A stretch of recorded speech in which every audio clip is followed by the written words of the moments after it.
The biting wind cut across the plains, carrying the scent of mud and misery that clung to the town of Jericho like a shroud. Elias gripped the reins of his horse, the leather cold and stiff against his calloused hands.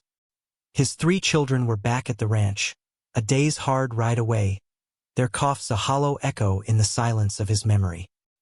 He had come for medicine and flour, but the town offered only desperation. Men with hollowed eyes stared from saloon doorways, their dreams drowned in cheap whiskey. He was one of them, a man haunted by the ghost of a woman named Martha and the small, unmarked stone beside her grave. The world had turned to gray ash the day he lost them, and he had been walking through it ever since. That was when he saw her. She was being dragged from the general store by a thick-necked man whose face was a roadmap of brawls and bad intentions. Her feet were bare, her dress torn, and a dark bruise bloomed on her cheekbone. But it was her eyes that caught Elias. They were not broken. They were defiant, a flicker of wildfire in a storm. The man, Silas, shoved her forward. $10, he bellowed to the uncaring street. Good for work. Strong back, he grinned. A row of yellowed teeth. Or for whatever else you need warm in. A few men laughed. Others just turned away, their silence a form of consent. Elias felt a familiar, cold rage uncoil in his gut. A serpent he thought had died with his wife. He remembered standing helpless as the fire consumed his world, a powerlessness that had branded his soul. He would not stand by again. He dismounted, his movements slow and deliberate. He walked toward Silas, the mud sucking at his worn boots. "I'll take her," Elias said, his voice a low rumble. Silas's grin widened. "See? A man of taste." Elias ignored him, his gaze fixed on the woman. She watched him with an animal's wariness, poised to fight or flee. He reached into his coat, pulling out a worn leather pouch. He emptied its contents into his palm. A few coins and a folded $10 bill. The last of his money until the spring thaw. "This isn't for her," Elias said, his voice flat and hard as the frozen earth. "It's for her debt. Whatever you think she owes you, this settles it. Then you leave her be." Silas stared at the money, then at Elias, a flicker of something. Perhaps respect, perhaps just surprise, in his cruel eyes. He snatched the bill. "She's your problem now, rancher." He spat on the ground, turned, and disappeared into the saloon. Elias stood there, the cold wind whipping his hair. He looked at the woman. She hadn't moved. He offered a hand, palm open. She flinched but didn't take it. He let it drop. "You can come with me," he said. "There's food, a roof, or you can go your own way. You're free to choose." She looked down the desolate street, then back at him, her gaze weighing him, searching for the lie. After a long moment, she gave a single, sharp nod. The ride back to his ranch was a study in silence. The vast, empty landscape stretched out around them, a canvas of brown and gray beneath a bruised sky. She rode his horse while he walked beside it, the silence between them heavier than any conversation. He could feel her watching him, her vigilance a palpable thing. When the small, weathered cabin finally came into view, nestled against the foot of the mountains, he saw the flicker of curtains in the window. Samuel, his oldest at 10, would be watching. Leah, his gentle 7-year-old, would be hiding behind him. And Caleb, only 5, would be clinging to her dress. He led the horse to the barn. He gave her a blanket. "The house is there," he gestured. "The children, they're not used to strangers." He didn't know what else to say. He worked in the barn, giving her space. The rhythmic thump of his axe splitting wood a comfort in the unnerving quiet. When he finally went inside, the smell of wood smoke and something else, stew, greeted him. She was by the hearth, stirring a pot. His children were at the table, watching her, their fear warring with a desperate curiosity. Leah clutched a wooden doll.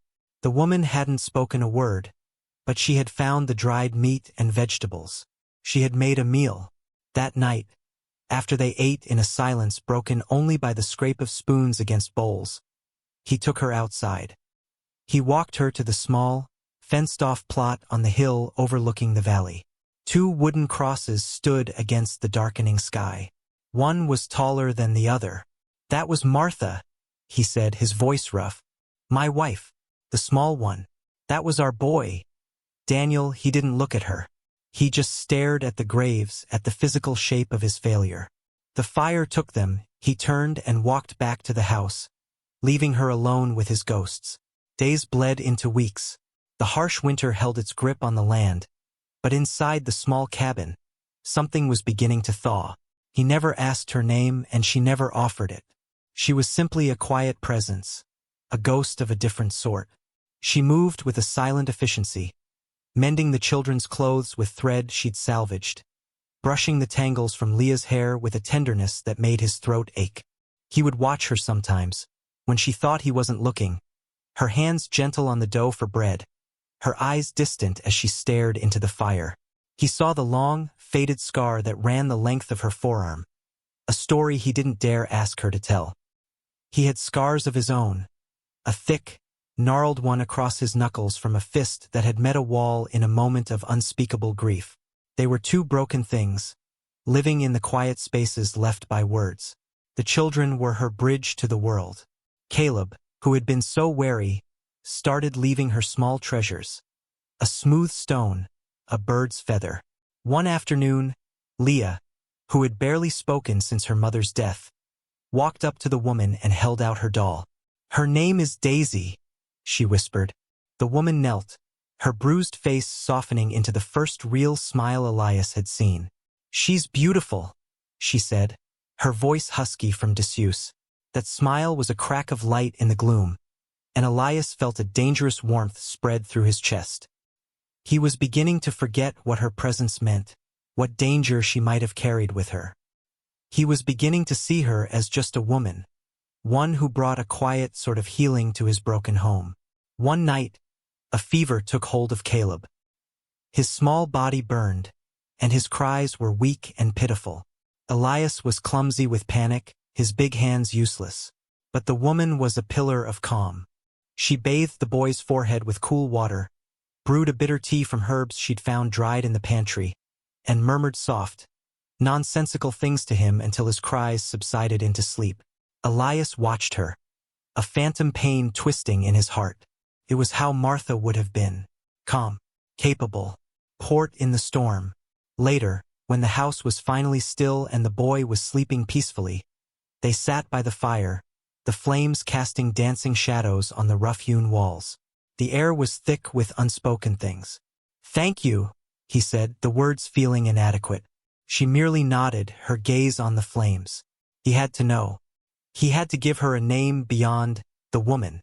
"I never asked you," he began, his voice low. "Your name." She was silent for a long moment, the firelight catching the old fear in her eyes. It was as if the name itself was a burden. She took a slow breath, and when she spoke, her voice was barely a whisper, a sound meant only for him and the listening ghosts in the room. "Lila," she said. "Lila Vance." The name hit him like a physical blow. Vance. Elias froze, the tin cup of water slipping from his grasp and clattering onto the stone hearth. The sound was unnaturally loud in the sudden, suffocating silence. His blood ran cold. The warmth that had been building in his chest for weeks was extinguished, replaced by an icy dread. Vance. It was the name of the devil who had captained the raiders, the man who had laughed as the flames licked the walls of his home. Silas had been his right hand, a brute leading the charge, but Vance was the mind, the architect of his ruin, the man whose name he had sworn to carve into a tombstone. And this woman, this quiet, healing presence in his home, she carried that name. She was not just a survivor. She was a living relic of his greatest trauma, a direct link to the man who had murdered his wife. Every gentle touch, every quiet kindness, was now tainted by that name. The fragile trust he had so cautiously built shattered into a million pieces. He looked at her, and for the first time he didn't see a woman healing. He saw a ghost, a curse brought to his door. He stood abruptly, the chair scraping harshly against the floor. He couldn't breathe. He strode to the door and flung it open, letting the freezing night air rush in, a welcome punishment. He stood on the porch, his back to her, his hands clenched into fists. He could feel her presence behind him, a question hanging in the air. He didn't turn. He couldn't. The days that followed were colder than the winter outside. Elias was a man encased in ice once more. He spoke only when necessary, his words clipped and devoid of warmth. He ate his meals quickly, his eyes fixed on his plate, avoiding her gaze. He worked from before sunrise until after dark, driving himself to exhaustion, anything to numb the turmoil inside him. He was a man at war with himself. One part of him saw the woman who had calmed his feverish child, the woman whose quiet strength had stitched his broken family back together. The other part saw only the name Vance. Lila felt the change instantly. The tentative peace between them was gone, replaced by a chasm of cold silence. She saw the old haunted look return to his eyes, the deep-set grief that she had, for a brief time, thought was receding. She understood. She did not know how he knew the name, but she knew what it meant. It was a brand, a mark of ownership by a monster. She had brought the taint of her past into his sanctuary. She began to pack her few things, the blanket he had given her, a spare shirt of his she had mended for herself. She would not bring danger to him and his children. She would face the world alone again. It was as she was folding the blanket that Samuel's sharp cry came from the porch. "Bah! Riders!" Elias burst from the barn. His hand already reaching for the rifle he always kept propped against the door. On the horizon, stark against the white snow, were 3 figures on horseback. They were moving fast. He didn't need a spyglass to know who it was. Silas. He had come back for his property. A primal, protective instinct, long dormant, surged through Elias. This was his home. These were his children. This was his sanctuary, however broken. He would not let it be violated again. He ran into the house. "Lila," he said, his voice a low, urgent command. "Take the children." The root cellar.